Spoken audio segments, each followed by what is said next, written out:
We're just going to start to kind of walk through the scriptures and look at them with fresh eyes and try to recognize Platonic priors that we're trained to bring into the texts and try to cast that aside and let the scriptures speak for themselves. And so last week we looked at creation with Adam, the creation of Adam. We saw that the first thing that God did with Adam was bring him animals to find out, to see what he would name them.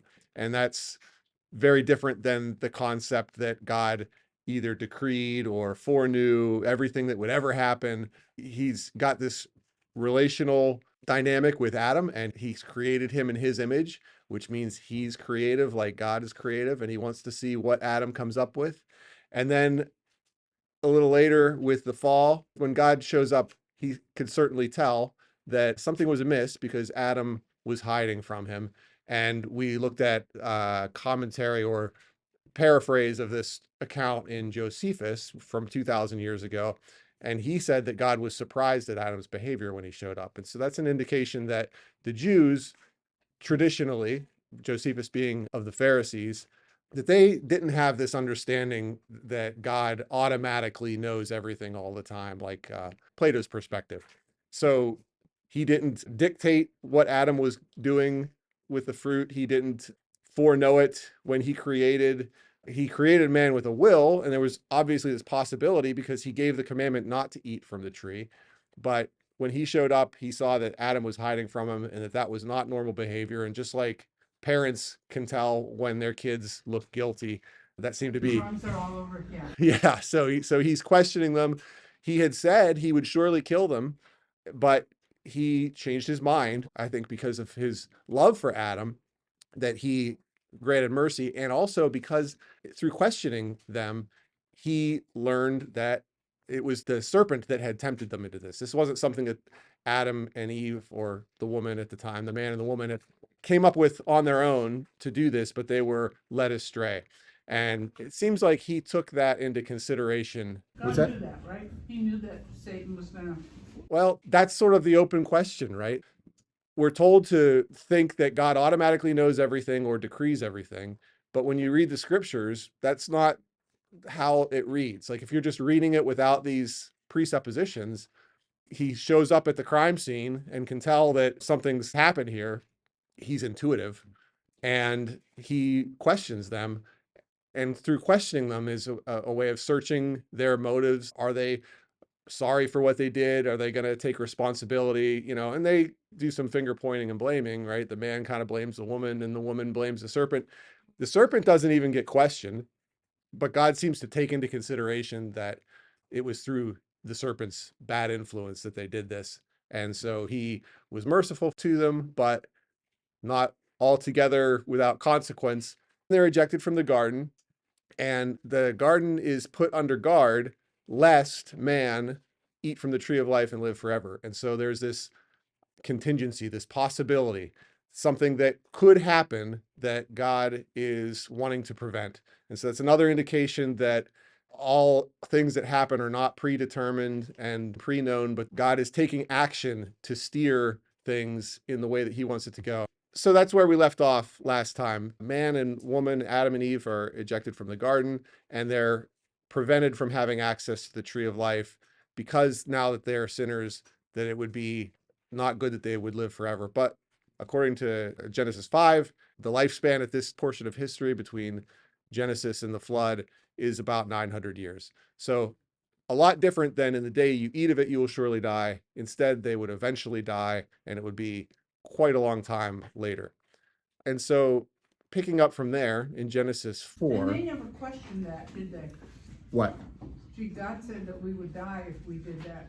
And well, here we are 900 years later. Well, I don't know about questioned it, but I think they recognized that he changed his mind. I mean, just like if your parents say, if you do X, I'm going to punish you, and then you do it and you're given leniency, maybe circumstances are taken into consideration. Your knucklehead friend, it was his idea, things like that. You don't go, but Dad, you said you were going to really lay into me. I think they were. But they were the beginning, It's like, oh my gosh, these two screwed up. Yeah. I can't do away with them because we've got a whole nation. I mean, he could have started over, made new people, but he loved Adam and he had mercy on him and the woman. I think because he was somewhat satisfied with it wasn't their idea, that they got led into this, they were deceived. So then in Genesis 4, Cain murders Abel. Jumping in here after the fact, God says to Cain, "What have you done? The voice of your brother's blood cries out to me." We say that all the time too, right? If you can see what somebody's done, but you say, "What have you done?" It's again kind of a known answer question. But I think there is the impression here that number one, God didn't decree that this would happen. Number two, he didn't know that this would happen when he created. This is a turn of events that he did not expect when he created and said that things were good, that man was going to murder. So he's questioning Cain about this. What have you done? And the consequence here, he says that when you till the ground, it shall no longer yield its strength to you. A fugitive and a vagabond you shall be on the earth. So it seems like a strengthening of the curse that he gave to Adam.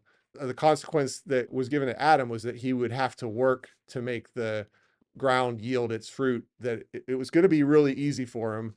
But now, because of sin, he was going to have to work for it. And now this sounds like he's going to curse it even harder, for Cain at least, that he's going to have to work really hard to get the food from the ground. And that he's also going to be a fugitive. He's going to be cast out. And Cain says to God, "My punishment is greater than I can bear. Surely you've driven me out this day from the face of the ground. I shall be hidden from your face. I shall be a fugitive and a vagabond on the earth. And it will happen that anyone who finds me will kill me." So Cain recognizes that people are going to think he deserves to die and that they're going to be inclined to kill him. And even at this point, this is, you could say, immediate family or a pretty close family. This is a first generation. He's got brothers and sisters and maybe nieces, nephews, and so on. But he thinks that people are going to want to kill him for what he's done. And the Lord said to him, "Therefore, whoever kills Cain, vengeance shall be taken on him sevenfold." And so he puts a mark on Cain, lest anyone finding him should kill him. So there's that lest again. There's this, I'm going to do something to prevent something else that is a possibility. And so at this point in history, if you extend this to mankind, capital punishment is forbidden. Really, people are not authorized to take vengeance on one another. And even though Cain recognizes that there will be that desire, people will be inclined to do that. And I don't have it in the slide here, but What about an eye for an eye? that's not happening yet, right? That comes later. And so that's an example, Katie, of God changing the way he deals with people and institutes different rules in different circumstances. And at this point, he's being very lenient and there's no human government. And he's actually forbidding people from taking vengeance on one another. That is a pilot program, isn't it? Pilot? Oh, washing my hands? What? PIL. Oh, okay. Wrong pilot. Yeah. And we'll see how this works out in a minute. But after this, you have Lamech, who also murders a man and says, well, if Cain was going to have vengeance on him 7 times, well, then it would be 70 times 7 on me. So he's sort of emboldened that no one's allowed to kill me for what I've done. This is not a deterrent to people for committing murder. So things digress. And in Genesis 6, man becomes so wicked that the Lord, it says that the Lord was sorry. That's that word for repent, that he was sorry. He regretted that he made man on the earth and was grieved in his heart. So this is a big change, right? Because at the beginning of creation, when he finished creating, he said that everything was very good. And so now he's saying, I regret that I even made man to begin with. They become so wicked. And so he decides to destroy them from the face of the earth, along with the beasts and the creeping things and the birds. That's pretty harsh, isn't it? I regret or Yeah. sad or. Yeah. Yeah, it's a big change, right? So like if you're looking at it from the classical perspective, you would say that this is exactly what he set out to do eternally. Everything that happens according to his decree or knowledge or whatever, that sort of a fatalistic view that nothing happens that is surprising to God or that isn't a part of his plan. And so I don't think that would make sense to say that you wish you hadn't done something if you knew how that was going to turn out to start with, and it's your perfect plan that could be no better than it is. That, the Calvinist perspective is that whatever happens is the maximally good thing, that it's as perfect as it could be, and that it's all for God's glory. But here, God regrets, he's grieved, he's sorry that he had made man, which, And the birds and the beasts. yeah, they're going to get taken out too. But things have gotten so bad that he's just going to wipe it all out, right? And then it says, but Noah found grace in the eyes of God. So this could be an indication of another change of mind. So he goes from, he creates man, then he regrets creating man and decides to just wipe them all out. On second thought. But then he considers Noah and decides, well, I'll spare him, right? But that doesn't seem, leading up to that statement, that that's what he has in mind. It sounds like he's just going to wipe everybody out. But then he considers Noah and decides to save him and his household. So after the flood, Noah builds an altar to the Lord, and he took of every clean animal and every clean bird and offered burnt offerings on the altar. So at this point, remember, there's a distinction between clean and unclean animals, but it's not for dietary reasons. That comes later for the Israelites. They're given laws, dietary laws, that aren't in effect at this point. They're not even eating animals at this point, right? But the clean and unclean seems to be related to which animals are suitable for sacrifice. Then it says that the Lord smelled a soothing aroma.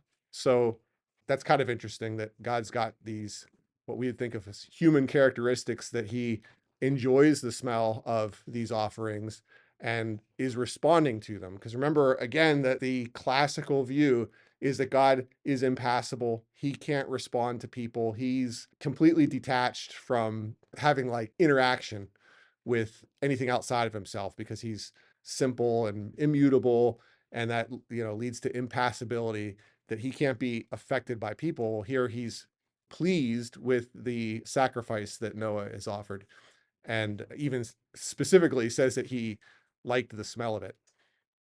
And so he decides, then he says, I will never again curse the ground for man's sake. So remember, he had cursed the ground for Adam, and even more so for Cain. And so he's not going to do that anymore, even in spite of the imagination of man's heart being evil from his youth. Nor will I ever again destroy every living thing as I've done. So he's not going to do the flood thing again. He's not going to wipe out all of mankind. But he says, surely for your lifeblood, I will demand a reckoning. So this is going to be a change in plans on how he deals with people, or how he wants to deal with the sin of man. That from now on, from the hand of every man's brother, I will require the life of man. Whoever sheds man's blood, by man his blood shall be shed, for in the image of God he made man. And then he reiterates the commandment to be fruitful and multiply, as he had given to Adam, and to fill the earth. So this is a big change, right? Prior to the flood, man was forbidden from taking vengeance on a murderer, and now it's required. That God's not going to personally or directly kill the murderer, but he's delegating that authority, actually requiring that man should kill murderers going forward. We're not very good at doing that, but this was a command for all of mankind, and it was put in place to deter murder, because the previous way that was before the flood wasn't working out very well. Man was exceedingly wicked and emboldened to kill each other and do all sorts of things. So this is a big change in plan, in God's way of dealing with mankind. Did you say that? I thought I heard you say this was before the flood. Well, we're after the flood. Well, I skipped the flood. I didn't cover that directly. Yeah, there was a big flood with Yeah, Ark. yeah. We just glossed over that part.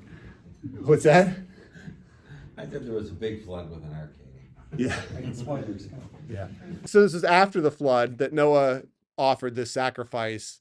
It pleased God. He said, okay, I'm not going to flood the earth again, but going forward now, murderers need to be put to death by man.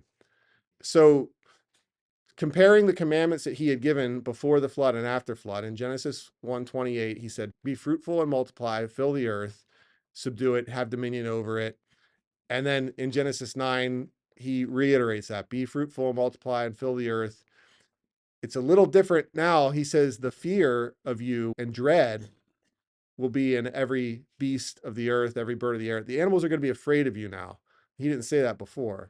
Well, that's because before their diet, they were authorized to eat of all of the trees. They had a vegan diet essentially. They was just that one tree that they weren't allowed to eat from, but other than that, they were allowed to eat from every tree. But after the flood, now they were authorized that every moving thing that lives shall be food for you. I've given you all things, even as the green herbs, but you shall not eat flesh with its life, that is, with its blood. So meat is on the menu now. So they were using animals for sacrifice, but they weren't using them for food, or at least they weren't authorized to use them for food. I don't know. We don't have a record of whether anyone ever even thought to do that. I don't know. But now they're actually authorized to eat meat. On the other hand, animals are going to be instinctively afraid of you now, too, right? Some protection for them, too, in a sense. And then in Genesis 4, there was the forbiddance of taking vengeance on Cain, or you could say murderers generally. And now there was the commandment that whoever sheds man's blood, by man his blood shall be shed. And so that one's a big change, right? So you have one commandment being reiterated effectively, one being modified where there's more options on what you can eat, and then one that's basically reversed, right? At first it was don't kill the murderer, and now it is definitely kill the murderer. So that's a big change. So in Genesis 9 here, God says about the rainbow, he says, "This is the sign of the covenant which I make between me and you and every living creature that is with you for perpetual generations. I set my rainbow in the cloud, and it shall be a sign of the covenant between me and you. It shall be when I bring a cloud over the earth that the rainbow shall be seen in the cloud, and I will remember my covenant which is between me and you and every living creature on the earth." And he says that again, I will look on the rainbow to remember the everlasting covenant between God and every living creature of all flesh that is on the earth, the covenant that he would not destroy the world with a flood again. So we think of the rainbow as a reminder of this covenant, but I think we have a tendency to overlook that God says it's for his sake that he would look at the rainbow and remember his covenant. He doesn't even say that this is so that man remembers, because this is really a promise that God is making to man. Man doesn't have any requirement in this covenant. This is sort of a one-way covenant, a promise that God's making to mankind. And he's saying that the rainbow will actually serve as a reminder to him. And, that's not consistent with the idea that God, that his knowledge is never changing. Why would the Platonic version of God need to look at something as a remembrance and to bring something to mind? Because everything's constantly in his mind and he doesn't ever change, and he doesn't experience emotions or anything like that. So that's not what we see here. He's saying, I'm going to make it so that this rainbow appears, and when I see that rainbow, it's going to remind me that I promised not to flood the earth. I wonder how the rainbow became a symbol of homosexuals. I don't want to talk about it right now. Okay. But anyway, now we're going to talk about Sodom and Gomorrah. So, Genesis 18, the Lord said, because the outcry against Sodom and Gomorrah is great, he's talking to Abraham, and because their sin is very grave, I will go down now and see whether they have done altogether according to the outcry against it that has come to me. And if not, I will know. And so this gives us a picture of how God acquires knowledge.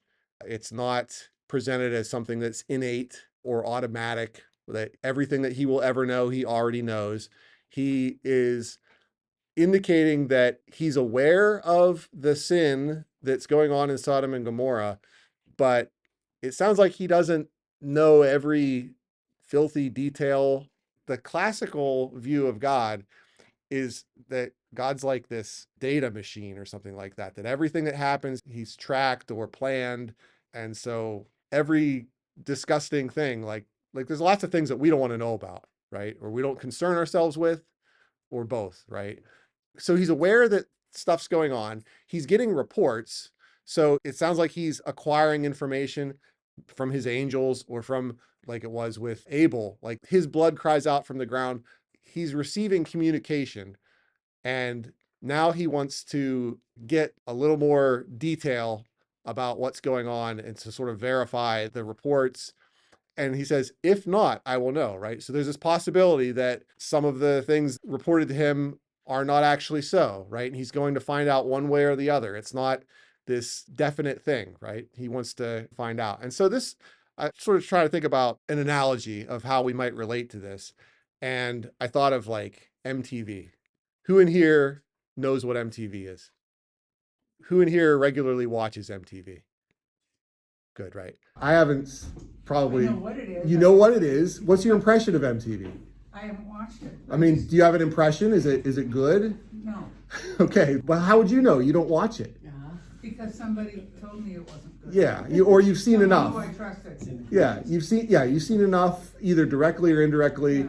and you look away. But it would be quite surprising to you if you found out that now they play videos of songs out of the hymnal, right? Like, I mean, that would be not expected. You kind of figure things are as bad or worse than last you heard, and it's like you know enough, but you don't need to like, well, let me make sure that it's really bad, and you're gonna watch it 24 hours a day and keep track of every gross thing that happens, right?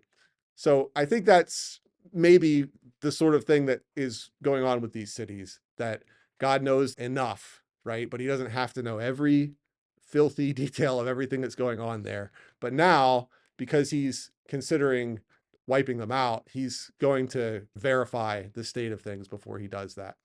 So then the two angels that were with God, this was where God and the two angels were having a meal with Abraham. So the two men turned away from there and went toward Sodom, but Abraham stood before the Lord, and Abraham came near and said, would you also destroy the righteous with the wicked? Suppose there were 50 righteous within the city. Would you also destroy the place and not spare it for the 50 righteous who were there in it? Far be it from you to do such thing as this, to slay the righteous with the wicked, so that the righteous should be as the wicked. Far be it from you. Shall not the judge of all the earth do right? So, God's saying, I'm probably going to destroy these cities. I'm going to go make sure it's wicked, but I'm going to wipe them out. And Abraham is not just taking that as, well, that's God's plan. It can't change. He's testing God and having this negotiation with him about what is the amount of collateral damage that you're willing to tolerate. Now, God had wiped out the earth. From God's perspective, I mean, everyone's mortal, everyone eventually goes from this life to the next. I So when think Noah, back to the flood, when the flood happened, Noah was the only one on earth and his family that were righteous, correct? we don't know that. Okay. I mean, what about children, right? I mean, Well, they might become wicked someday, but they would be. Yeah, but at the day of the flood, at that time, they were the only righteous family. Didn't it say that he preached and witnessed to people for years and years and years? as he Was that- building the ark, and then nobody came to? It seemed like it was so out of hand, like the culture was so bad that God was wanting to start over and started fresh with Noah. If you had this type of wager, like, well, we'll see how does this turn out with Sodom and Gomorrah. It's really just Lot and his family that are spared. So this negotiation starts out with, well, what if there were 50? And God's like, yeah, I would spare the whole city for the sake of the 50. And so that's sort of like a reversal of this idea of collateral damage, right? Like, you're going to kill some righteous people because of all the wicked people. Well, he's saying, even if there's a relatively small remnant of righteous people, I'm going to let the whole city live, right? So it's not going to be super targeted. He's either going to destroy the city or not. So he says, if I find 50 righteous within the city, I will spare all the place for their sakes, right? Because I guess even if you destroyed and just left the houses of the 50 people, like, that's kind of hard even to deal with your life. Like if you picture in your neighborhood, if 90% of the houses were destroyed, or even in your city, right? Like, now what? How do you function? That's going to be a tremendous hardship even for the righteous people. It's interesting, he goes in increments of 5, and then when he gets to 30, he jumps to. Yeah, I mean, 10. he's talking him down, and he's using words like if Like there's not this perfect, definitive knowledge of how many righteous people there are in the city. God's just said, I'm going to go there and check this out. Like he doesn't have that level of detail. And so there's this negotiation about hypotheticals. What if you find 50? Well, what if there are 45? And God doesn't have the answer. He's like, well, actually, there's four or whatever, right? He's thinking this through, but it's sort of an open ended question how many righteous there are at this point. And he's definitely not, oh yeah, I'll just, humor Abraham and sit here for 10 minutes. Yeah, this isn't where God's teaching Abraham something. Abraham's stepping in and intervening with trying to talk God out of what he says his plan is. He says, I'm going to go destroy the city probably. And then he's like, well, what's your threshold for whether or not you go through with this? What if it's 50? And then he's talking him down, and he says a couple of times, he goes, let not the Lord be angry. Like, look, I'm not trying to be a jerk about this. Don't get mad at me, but what if it's 30? You know? And so he's kind of aware that like this might anger God, that he's questioning him and stuff like that. But he gets him all the way down to 10. And he says that again, let not the Lord be angry. And How do you feel about 4? yeah, well, God agrees. He says, I will not destroy it for the sake of 10. And that's sort of the end of the conversation. And then right after that, the scene is the two angels who had left. Now they arrive in Sodom, and Lot, who is Abraham's nephew, was sitting in the gate of Sodom. And when Lot saw them, he rose to meet them, and he bowed himself with his face toward the ground, and he said, here, now, my lords, please turn into your servant's house and spend the night. Come inside, guys. Come stay with me. This isn't the best neighborhood, like let's get off the streets here and wash your feet. Then you may rise early and go on your way. And they said, no, we'll spend the night here in the open square. Oh, we're fine. It's fine, Lot. We'll just hang out here. It's cool. And he strongly insisted. Lot strongly insisted. So they turned and went into his house with him. So they don't seem to really grasp, like, The severity. yeah, like this reminds me of I used to live in Southern Dearborn Heights, and I would take my daughters when they were little on bike rides. I had a bike seat in front of me and behind me. It was kind of like near Inkster. And one day I was riding not far from my neighborhood, up probably like John Daly or something like that. And it was real quiet. There was no one around. It was in the middle of the day and stuff. But this policeman came by, and he urged me to not be there.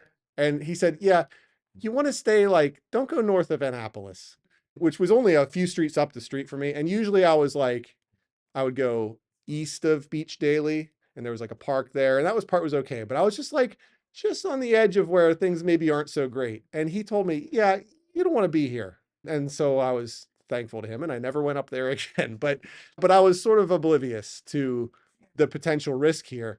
We're not going to read what sort of risk there are. I'm sure you guys know the story, but Lot was doing a good thing when the angel said, oh no, we're just going to hang out here tonight.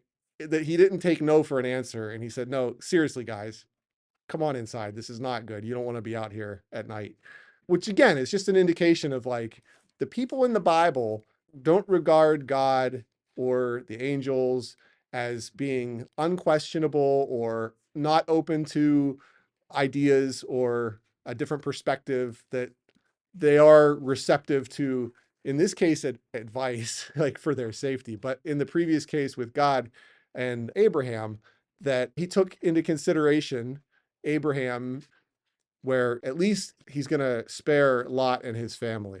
So when the morning dawned, the angels urged Lot to hurry. It said, arise, take your wife and your two daughters who are here, lest you be consumed in the punishment of the city. So there's that word again, right? Like their exit, they need to do it. It's not something that's preordained, that, the timing and it's going to work out just like this. But like the judgment is coming. You guys got to hurry up and get out of here. This is real. This isn't pre-scripted. And while Lot lingered, the angels took hold of his hand and his wife's hand and the two daughters, the Lord being merciful to him, and brought him out of the city. So, they're maybe let's pack, or, they're lollygagging, This is like when I'm trying to get the kids out the door and it's it's time to go, and you have to chase him. What's that? One more suitcase. Yeah. So it's like, come on, you guys got to leave. Like seriously, like now, and you take him by the hand and they get him out of there before the hellfire rains down. So Abraham's watching in the morning here. He's seeing the smoke and destruction, but Lot and his family were spared. And it says that God remembered Abraham and sent Lot out of the midst of the overthrow when he overthrew the cities in which Lot had dwelt. So he was saving Lot for the sake of Abraham. So if Abraham hadn't intervened, if Abraham hadn't had that negotiation with him about collateral damage, God would have just wiped out the city.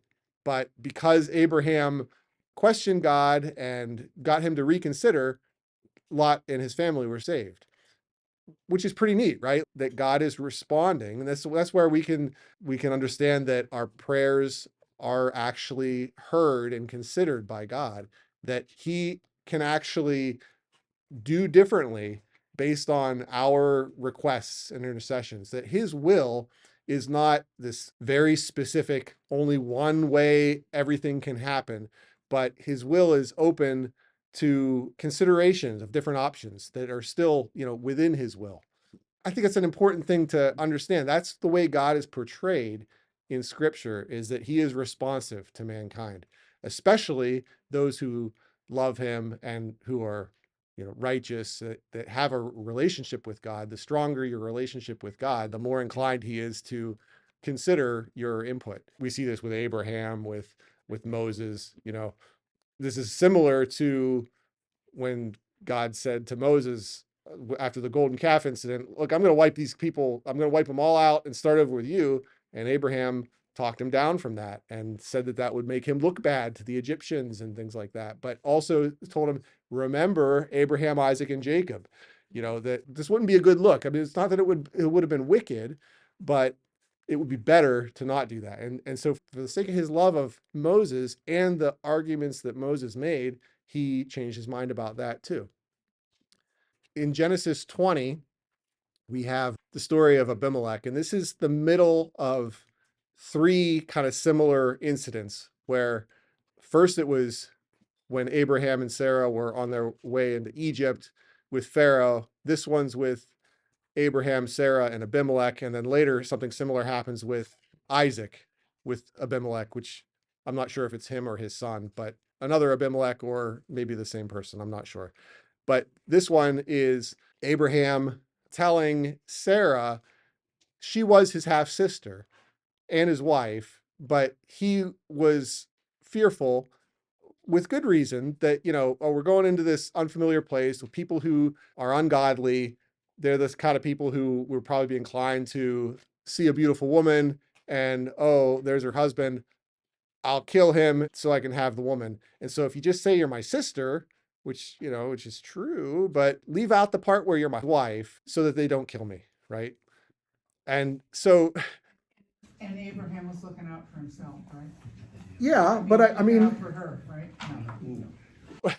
yeah, I mean, she'd be fine either way, but hey, I would like to not get murdered. So maybe, we could, yeah, leave that part out. Just kind of like when you're coming up to a checkpoint and you kind of say, hey, Something in don't, your trunk or yeah, something? yeah, don't mention this, right? Like just try to kind of play it a little bit smart so that he doesn't get murdered. So God's looking out for Sarah, and he came to Abimelech in a dream and said, you're dead meat, buddy, because the woman who you have taken, she is a man's wife. And so he's saying, I'm going to kill you because this woman's married. And Abimelech says, Lord, will you slay a righteous nation also? Did he not say she is my sister? Hey, I didn't know, right? She even herself said, he is my brother. In the integrity or the innocence of my heart and innocence of my hands, I have done this. Well, Abraham was busted, right? Well, Or Sarah. I think people are hard on Abraham. Like Abraham's coming into a bad neighborhood and doesn't want to get murdered. Yeah, but he didn't, he lied. I mean, he had her lie. First of all, Yeah, she is his and sister. said she didn't tell the whole truth. Right. But it's a whole different topic of, is it always wrong to deceive someone? Like remember the Hebrew midwives deceived Pharaoh about the children that he had wanted them to kill, right? And Rahab deceived the soldiers who were looking for the spies, right? There's circumstances where deceiving the wicked in particular, right? Like, hey, are there any Jews hiding in your basement or anything? And the correct answer is no. Whether or not there are, What? like people hiding Jews in their basement, and like the Nazis come to your door, some people were conflicted with, oh, is it right to lie? In the Bible, you have good people lying to bad people.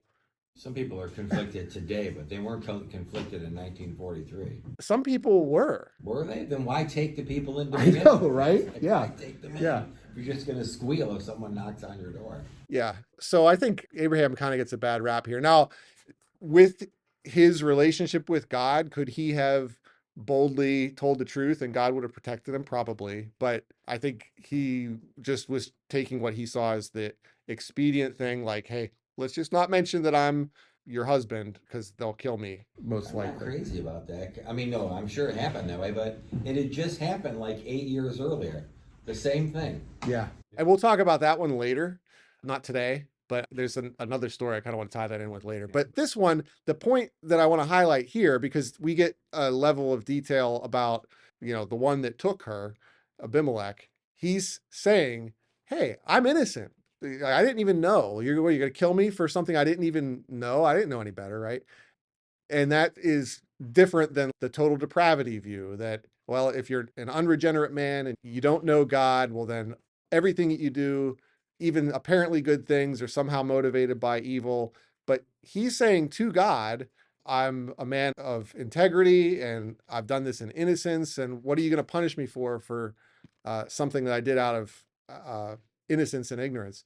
And God responded positively to that. And God said to him in the dream, yes, I know that you did this in the integrity of your heart, for I also withheld you from sinning against me. So he didn't go through with the adultery. So this happened before it had gotten that far. Therefore, I did not let you touch her. Now, therefore, restore the man's wife, for he is a prophet, and he will pray for you, and you shall live. But if you do not restore her, know that you shall surely die, you and all who are yours. So there's this if, right? It's not all pre-planned. There are options. God is intervening, and he's threatening this guy. He's like, if you don't restore her, I kept you from going too far with her, but if you don't restore her, then you will die. But in the beginning, he just said, you're a dead man, right? That got his attention. That's for sure. So Abimelech rose early in the morning, called all his servants, and told all these things in their hearing. And the men were very much afraid. And Abimelech called Abraham and said to him, what have you done to us? Have I offended you that you have brought on me and my kingdom a great sin? And so he is actually rightly angry with Abraham because he wasn't the kind of guy who would murder a man to get his wife. But Abraham had made that assumption. And he's saying, because of your not being forthright here, that would have been really bad for me. I would have gone through with this great sin. You have done deeds to me that ought not to be done. Then Abimelech said to Abraham, what did you have in view that you have done this thing? Or I think what we would say today is, what were you thinking? What was going through your head when you did this, right? But remember, he's a stranger to Abraham at the beginning. So Abraham was just considering the lay of the land and he's sort of assuming the worst. But in this case, this guy was not the worst. He's angry with Abraham for putting him in this position. And Abraham said, because I thought, surely the fear of God is not in this place, and they will kill me on account of my wife. But indeed, she is truly my sister. She is the daughter of my father, but not the daughter of my mother.